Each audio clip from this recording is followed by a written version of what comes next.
अपराधी मस्त पुलिस पस्त। पूर्व मंत्री घूराराम के बेटे को मिली हत्या की धमकी। सपा सांसद राजीव राय ने खोला मोर्चा। नमस्कार, मैं ज्योतिप्रिया शर्मा और आप देख रहे हैं मेरे साथ भारत मीडिया। बलिया में कानून व्यवस्था और बढ़ते अपराध को लेकर राजनीतिक पारा गर्मा गया है। पूर्व मंत्री घूराराम के पुत्र आदित्य को जान से मारने की धमकी मिलने के बाद समाजवादी पार्टी ने कड़ा रुख अख्तियार कर लिया है। शुक्रवार देर शाम घोसी से सपा सांसद राजीव राय के नेतृत्व में एक प्रतिनिधिमंडल ने बलिया एसपी से उनके आवास पर मुलाकात की। आपको बता दें कि हाल ही में रसड़ा के चिलकहर में एक दलित की हत्या हुई थी। सपा का आरोप है कि पीड़ित परिवार से मिलने और इस मामले में आवाज उठाने के कारण ही पूर्व मंत्री के बेटे आदित्य को फोन पर ही धमकी दी गई है कि अगला निशाना वही होंगे। आप उदास हैं, आपके चेहरे पे भय दिख रहा है। नहीं, भय कैसी बात का भाई, कोई भय नहीं है। हमें धमकी मिली है, हम दलित समाज से आते हैं और दलित समाज की सेवा करते हैं। मैं पूर्व मंत्री घूराराम का लड़का हूँ और शुरू से वो समाज की सेवा करते थे, संघर्ष करते लड़ते थे और हम उनके बेटे, हमारे अंदर उनका ही खून दौड़ता है। अच्छा, धमकी में क्या कहा गया? धमकी में हम जैसे कहा गया है कि आप लोग दलित समाज के साथ कोई घटना घट रही है, कोई अत्याचार बढ़ चढ़ के हिस्सा ले रहे हैं, अगर आप लोग आगे बढ़ते रहे चलते रहे तो आप लोग के साथ भी।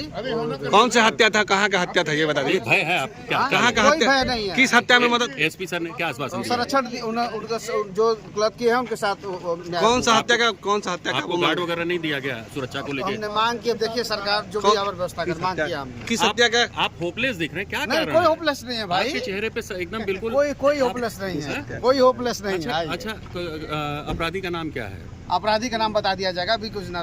किस हत्या के आप वो कर रहे थे?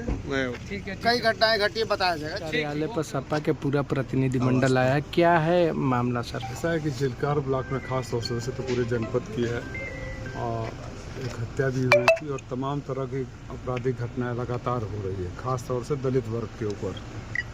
हम लोग परसों पीड़ित परिवार के घर भी गए थे और फिर उसमें हमारे प्रमुख जी हैं, उनको वो आपस मतलब दुस्साहस है कि उनको धमका रहे हैं फ़ोन करके कि आप बहुत उसमें आगे चल रहे हैं तो अगला निशाना आप ही होंगे। ये दिखाता है कि अपराधियों के हौसले कितने बुलंद हैं।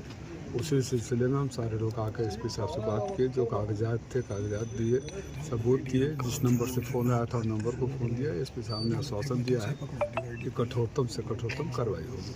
सर, अभी तक उसकी अरेस्टिंग हो पाई कि अरेस्टिंग हो गई है उसकी, लेकिन बड़ा गिरोह है, एक दूसरे में गिरोह को तोड़ना जरूरी है। तो क्या इनको धमकी जान से मारने की मिली थी? क्या आप कहाँ गए प्रमुख जी?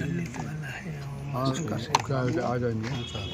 तो प्रमुख जी को ही उनको धमकाए थे सब फ़ोन करके कि ज़्यादा कर रहे हो तो अगला निशाना आप ही होगे।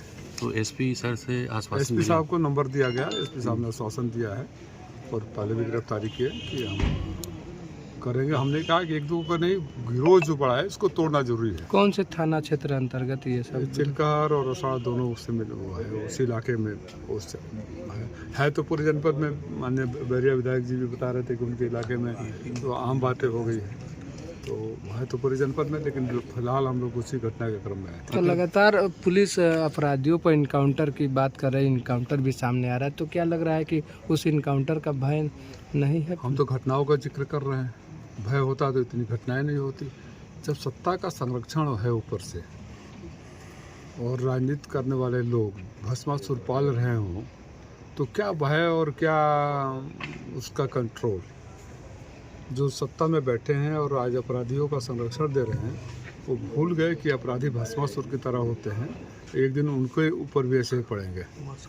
और वक्त बदलते देर नहीं लगता। अहंकार इतना भी नहीं होना चाहिए कि जात विशेष या पार्टी विशेष को देखकर। एसपी को सभी सबूत सौंपने के बाद सांसद राजीव राय ने सत्ताधारी दल पर तीखा हमला बोला। उन्होंने तंज कसते हुए कहा कि आज सत्ता के संरक्षण में आपराधिक बेखौफ है और ये भस्मासुर की तरह एक दिन उन्हें भी डसेंगे। उन्होंने सीधे तौर पर प्रदेश की कानून व्यवस्था पर सवाल उठाते हुए कहा कि अपराधी मस्त है, पुलिस पस्त है और सत्ताधारी नेता व्यस्त हैं। करते हैं तो बलिया का लॉ एंड ऑर्डर ठीक है कि तुलना बहुत मुश्किल है, पूरे प्रदेश का हाल वही है। अपराधी मस्त है, पुलिस पस्त है और नेता सत्ताधारी व्यस्त है। अच्छा सर, देखा जाए आज उमाशंकर पुलिस अधीक्षक ने इस मामले में कठोर कार्रवाई का आश्वासन दिया है और एक आरोपी को गिरफ्तार भी कर लिया गया है, लेकिन सपा का दावा है कि इसके पीछे एक बड़ा गिरोह काम कर रहा है। बलिया में अपराध बनाम सियासत की इस जंग में आगे क्या होगा, हम आप तक पहुंचाते रहेंगे। धन्यवाद। आप देखते रहें भारत मीडिया।